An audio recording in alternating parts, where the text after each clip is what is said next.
एक समय चंदनपुर गांव बहुत खुशहाल रहा करता था। चारों तरफ हरियाली थी। गांव का हर व्यक्ति खुश था।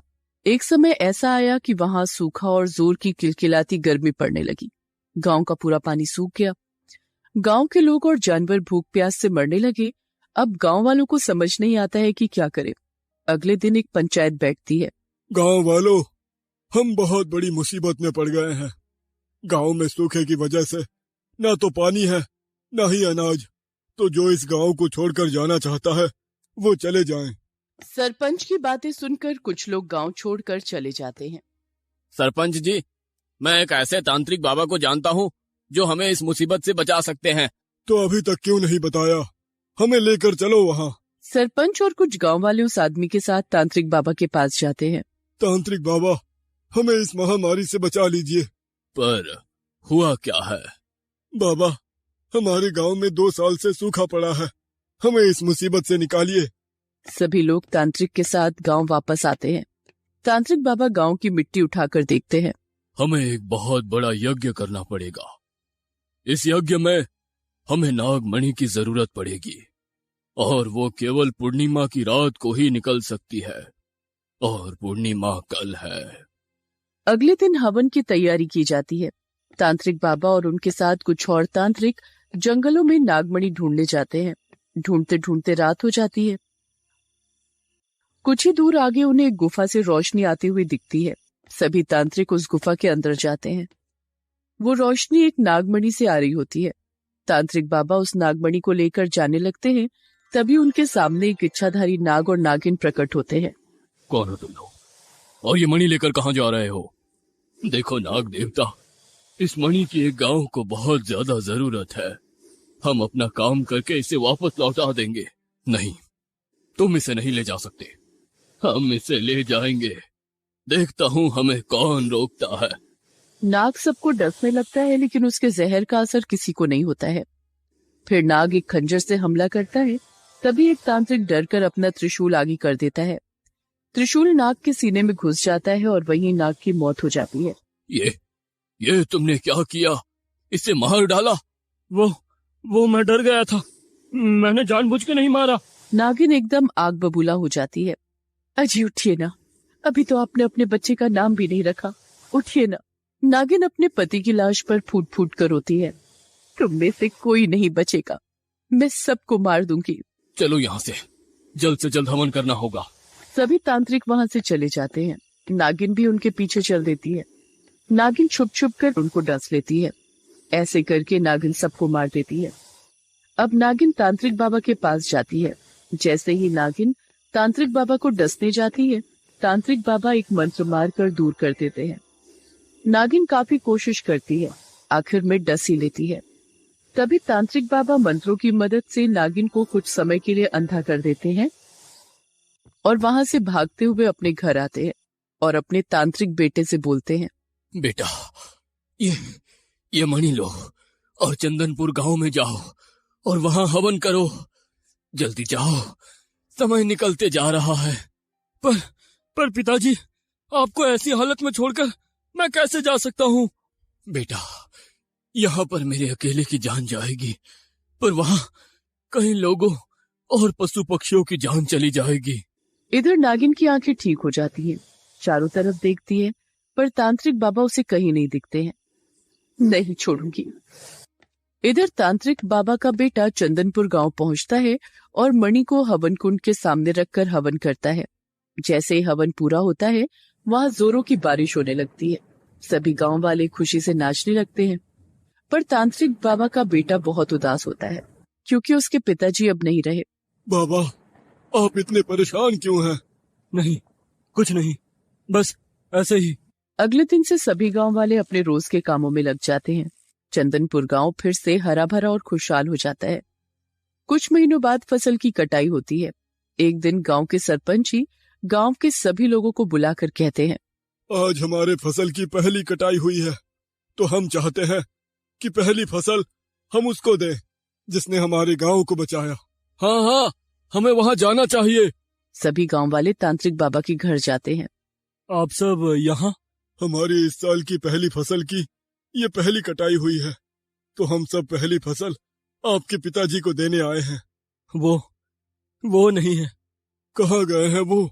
जिस दिन हवन था उस दिन मेरे पिताजी घायल होकर वो नागमणि लाए थे।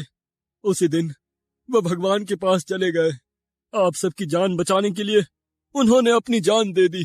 देखिए, अब तो वो नहीं रहे, तो अब हमारे लिए सब कुछ आप ही हैं। ये हमारी भेंट स्वीकार कीजिए। तांत्रिक बाबा का बेटा उनसे भेंट ले लेता है। देखो गांव वालों, जिस व्यक्ति ने हमारे लिए अपनी जान तक की परवाह नहीं की, हम चाहते हैं कि इस गांव में उनकी एक बहुत बड़ी प्रतिमा बनाई जाए। कौन कौन साथ है? हाँ, हम सब आपके साथ हैं। सभी गांव वाले मिलकर गांव के बीचों बीच तांत्रिक बाबा की एक बहुत बड़ी और सुंदर सी प्रतिमा बनाते हैं। एक दिन नागिन जंगल में तांत्रिक बाबा को ढूंढ रही थी। कहाँ है तू ढोंगी तांत्रिक? आखिर मुझसे कितने दिनों तक बचेगा? नागिन चलते चलते पहाड़ी के किनारे पर पहुंचती है। वहां से चंदनपुर गांव साफ साफ दिख रहा था। नागिन तांत्रिक बाबा की प्रतिमा को देखकर समझ जाती है, तो यही है वो गांव जिसे तांत्रिक बचाने की बात कर रहा था। ये गांव मेरे पति की लाश पर खड़ा है। मैं इस गांव को शमशान बना दूंगी, किसी को नहीं छोड़ूंगी।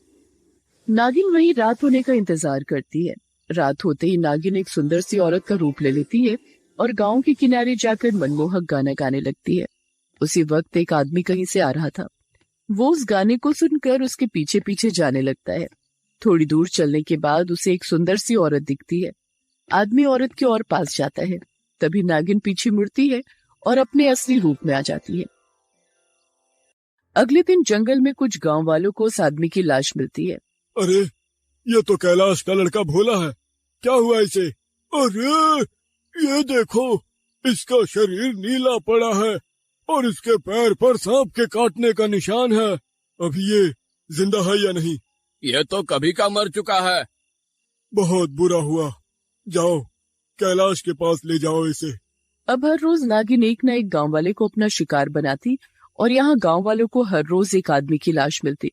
गांव में ये बात आग की तरह फैल जाती है कि कोई सांप रात के समय सबको मार रहा है। अब कोई भी रात के समय घर से बाहर नहीं निकलना चाहता था। यहाँ नागिन लोगों का इंतजार कर रही थी।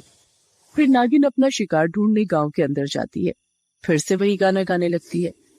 गांव के आदमी उस गाने की आवाज सुनकर जैसे ही दरवाजे के पास जाते, उनकी औरतें उन्हें रोक लेती। अगली सुबह गांव में फिर से एक लाश दिखती है। सरपंच जी, पहले तो केवल सूखा पड़ा था, अब तो यहाँ लोगों की जानें जा रही हैं।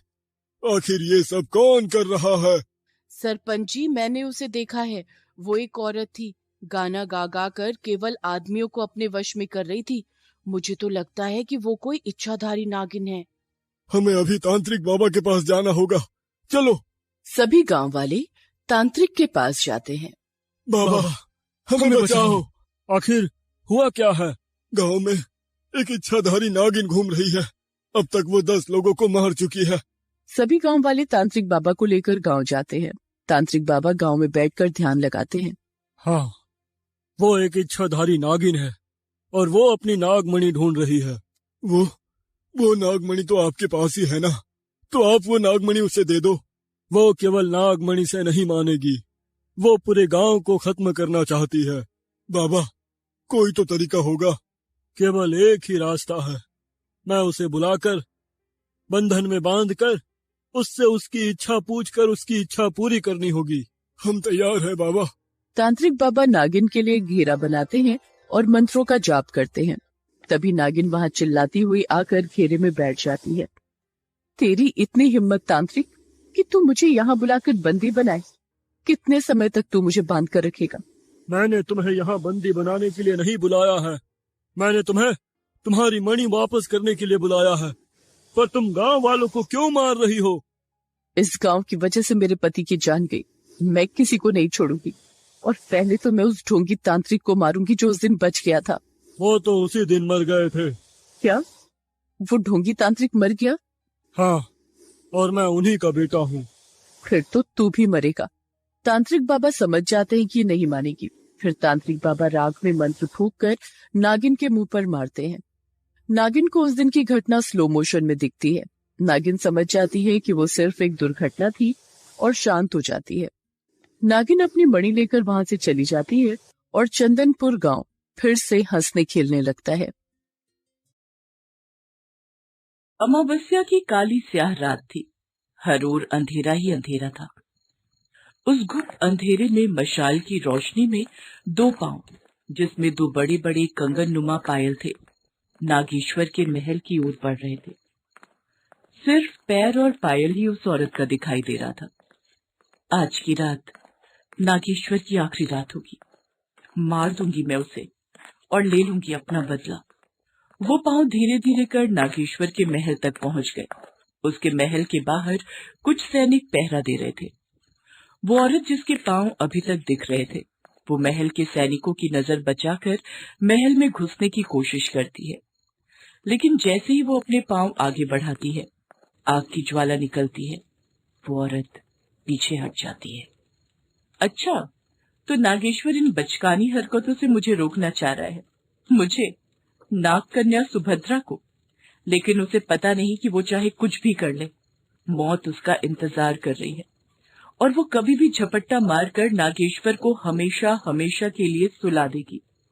कौन है ये नाग कन्या सुभद्रा और वो क्यों मारना चाहती है नागेश्वर को? और ये नागेश्वर है कौन? सैकड़ों साल पहले की बात है। उस समय पाताल लोक में नागों का साम्राज्य था। नागलोक में एक बहुत दुष्ट युवक जिसका नाम नागेश्वर था, वो रहता था। उसके पास कई सारी काली शक्तियां थी, जिसका वो गलत प्रयोग किया करता था। यही नहीं, वो ब्रह्मांड में सबसे ज्यादा शक्तिशाली होना चाहता था। उसने अपने गुरु से इस बारे में बात की तो उन्होंने नाग देवी की साधना की बात उससे कही।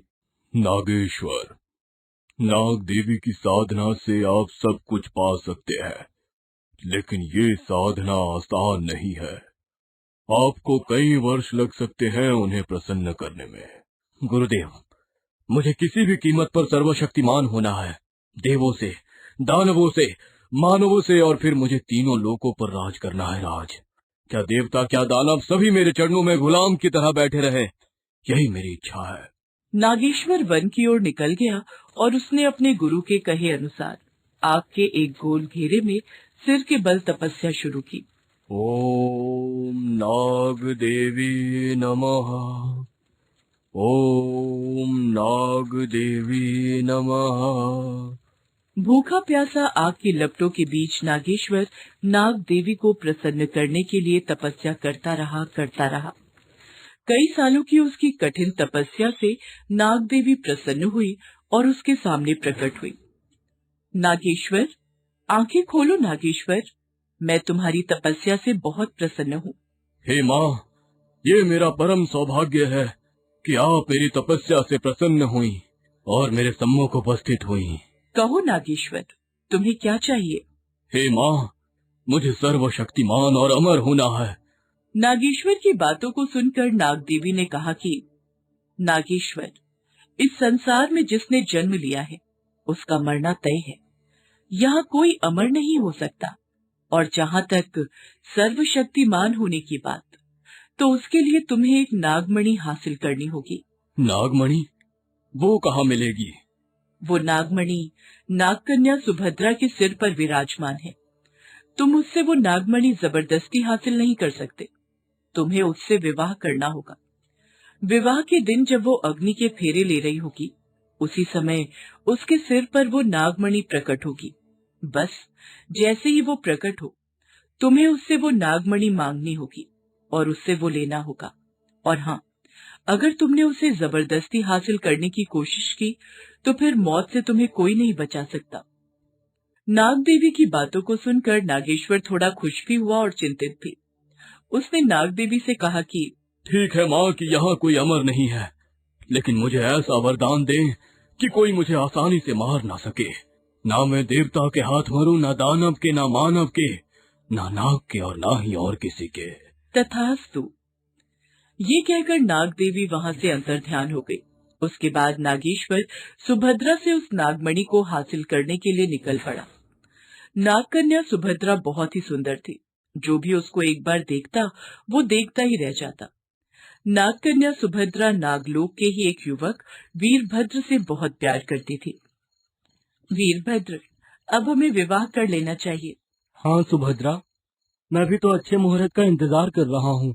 अरे, इसमें मुहूर्त क्या देखना, हम दोनों एक दूसरे को चाहते हैं, एक दूसरे को जान से ज्यादा प्रेम करते हैं, फिर मुहूर्त के लिए क्यों रुकना?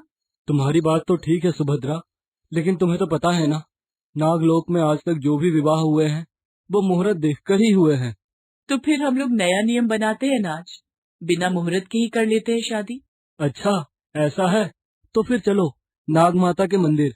वे दोनों नाग माता के मंदिर की ओर बढ़ रहे थे, तभी वहां नागेश्वर पहुंच गया। उसने जब सुभद्रा को दुल्हन के कपड़ों में देखा तो वो उसे देखता ही रह गया। उसने पूरे नागलोक में इतनी सुंदर कन्या आज तक नहीं देखी थी। अद्भुत, अद्भुत है इस कन्या का रूप।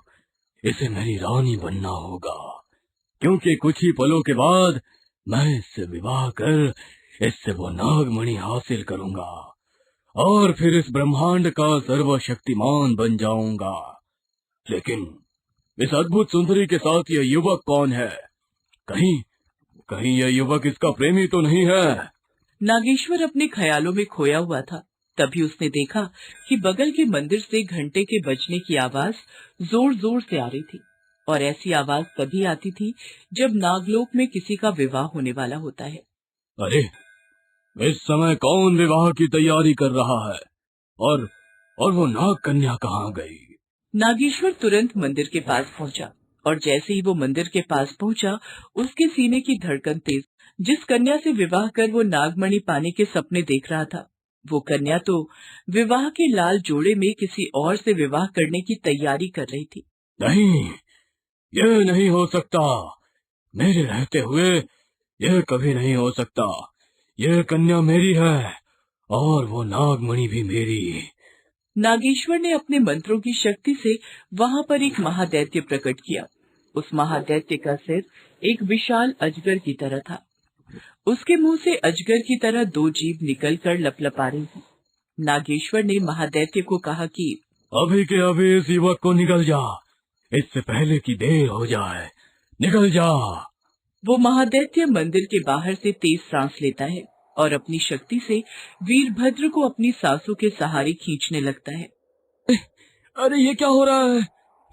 ये मैं बाहर की ओर कैसे खींचा चला जा रहा हूँ? कुछ पलों में ही सब खत्म हो गया। महादैत्य वीरभद्र को निकल गया। सुभद्रा ने जब ये देखा तो वो गुस्से में भर गई और महादैत्य की ओर बढ़ी। दुष्ट, ये तूने क्या किया? मैं तुझे जीवित नहीं छोड़ूंगी। सुभद्रा सांप के रूप में आ गई और महादैत्य की ओर बढ़ी, लेकिन तभी नागेश्वर ने उसे अपने जादू से वहां से गायब कर दी। अच्छा, तो तू भी इससे मिला हुआ है? मैं तुझे नहीं छोड़ूंगी। कन्या, अपनी शक्ति को वहां आजमाओ जहां ये काम आए। मुझ पर तुम्हारी इन शक्तियों का कोई असर नहीं होने वाला। नागेश्वर ने सुभद्रा को अपने कांधे पर उठाया और मंदिर के अंदर प्रवेश कर गया। छोड़ो, अरे छोड़ो मुझे, छोड़ो। छोड़ दूंगा, लेकिन तुम्हें अपनी पत्नी बनाकर। उसके बाद उसने सुभद्रा को मंत्रों की शक्ति से खड़े खड़े ही सुला दिया, और फिर उसी अवस्था में वो उसके साथ अग्नि के फेरे लेकर विवाह करने लगा। और जैसा कि देवी ने कहा था, अग्नि के फेरे लेते वक्त सुभद्रा के सिर पर वो नागमणि प्रकट हो गई। नागेश्वर ने वो मणि तत्काल ले ली। लो, आ गई मणि मेरे पास। अब मैं बनूंगा दुनिया का सर्वशक्तिमान। नागेश्वर ने वो मणि हासिल तो कर ली, लेकिन वो देवी माँ की उस बात को भूल गया जब देवी माँ ने कहा था कि वो इस नागमणि को अगर जबरदस्ती हासिल करता है तो उसे मौत से कोई नहीं बचा सकता। बहरहाल, जैसे ही नागेश्वर के हाथ में नागमणि आई, उसे अपने अंदर एक अजीब सी शक्ति का एहसास हुआ। उसे लगा कि उस शक्ति के कारण उसका बदन फट जाएगा। वो तुरंत मंदिर से बाहर निकल आया और पागलों की तरह हंसने लगा। मैं हूँ सर्वशक्तिमान। उसके बाद तो नागेश्वर सब कुछ भूलकर पूरे ब्रह्मांड को जीतने निकल पड़ा। उसने दानवों को हराया, देवों को हराया, मानव को हराया। पूरे नागलोक का वो राजा बन बैठा, और जिसने भी उसके रास्ते में आने की कोशिश की, उस नागमणि की शक्ति से उसे मार गिराया। मुझसे टकराने चला था, मुझसे। अब तेरी ये कटी गर्दन से मैं गेंद की तरह खेलूंगा, गेंद की तरह। नागेश्वर के अत्याचार से पूरा ब्रह्मांड कांपने लगा था। कोई उसका मुकाबला नहीं कर सकता था। उधर सुभद्रा बदले की आग में जल रही थी। वो उसे मारना चाहती थी, लेकिन जिसके आगे कोई टिक नहीं सकता था, उसे मारना तो बहुत दूर की बात थी। अंततः नागेश्वर से निपटने के लिए सुभद्रा ने कांटों पर लेटकर नाग देवी की तपस्या शुरू की। नाग देवी उसकी कठिन तपस्या से प्रसन्न हुई और उससे वर मांगने को कहा। माँ, मैं नागेश्वर को मारना चाहती हूँ, पर उसे मारना तो बहुत कठिन है, क्योंकि उसे एक वरदान प्राप्त है कि वो ना तो देवता के हाथों मर सकता है, न दानव के, और न किसी नाग के, और न ही किसी और के। माँ, तो फिर मुझे ऐसा बना दो कि ना मैं देवता रहूं, न दानव, ना ही नाग, और ना ही कोई और। सुभद्रा की बातों पर नाग देवी मुस्कुरा दी और उसे नाग और इंसान का मिश्रित रूप बना दिया। उसके पैर इंसान के तो शरीर नागिन का था। उसे देवता की तरह शक्ति भी प्रदान की और राक्षस की तरह उसमें क्रूरता भर दी गई। सुभद्रा अब ना तो देवता थी, न दानव, और ना ही नाग। उसके बाद वो नागेश्वर को मारने के लिए निकल पड़ी। नागेश्वर, अरे ओ नागेश्वर, निकल बाहर। ये क्या चूहे की तरह महल में घुसकर बैठा है? सुभद्रा के बार बार यूं चिल्लाने से नागेश्वर की नींद खुल गई और वो गुस्से में अपने महल से बाहर आया। और जब उसने अपने सामने सुभद्रा को देखा तो, अरे कन्या तुम, मैं तो ब्रह्मांड जीतने के चक्कर में तुम्हें भूल ही गया था। अच्छा हुआ तुम स्वयं ही मेरे पास आ गई। ये कहकर उसने सुभद्रा का हाथ पकड़ना चाहा, लेकिन जैसे ही उसने सुभद्रा का हाथ पकड़ा, सुभद्रा ने उसे इतनी जोर की लात मारी कि वो हवा में उड़ गया। कन्या, यह तुमने ठीक नहीं किया। तुम्हें पता भी है हम कौन हैं? अरे मेरे आगे कोई नहीं टिक सकता। सारे देवता दानव सब मेरे गुलाम हैं। नागेश्वर, वो होंगे तेरे गुलाम, मैं नहीं। मैं मौत हूँ तुम्हारी, मौत। नागेश्वर को कोई नहीं मार सकता, कोई नहीं। नागेश्वर ये कहता हुआ जमीन पर आ रहा था। तभी सुभद्रा आसमान की ओर उड़ी और उसके सामने आ गई। उस समय उसके हाथों में कई सारे शस्त्र आ गए। अचानक नागेश्वर की नजर उसके पैरों पर गई। उसने देखा कि ना तो ये मानव है, न दानव, और न ही देवता। ये देखकर वो थर-थर कांपने लगा। मुझे माफ कर दो, मुझे माफ कर दो। लेकिन सुभद्रा ने उसका गला काट दिया। उसकी तत्काल मौत हो गई। उसकी मौत के बाद सारे देवता, राक्षस सभी उसकी गुलामी से मुक्त हो गए और सुभद्रा का धन्यवाद किया। इसके बाद नागेश्वर के जुल्म से पूरे ब्रह्मांड को मुक्ति मिली। दोस्तों, आप हमारे चैनल को जरूर सब्सक्राइब करें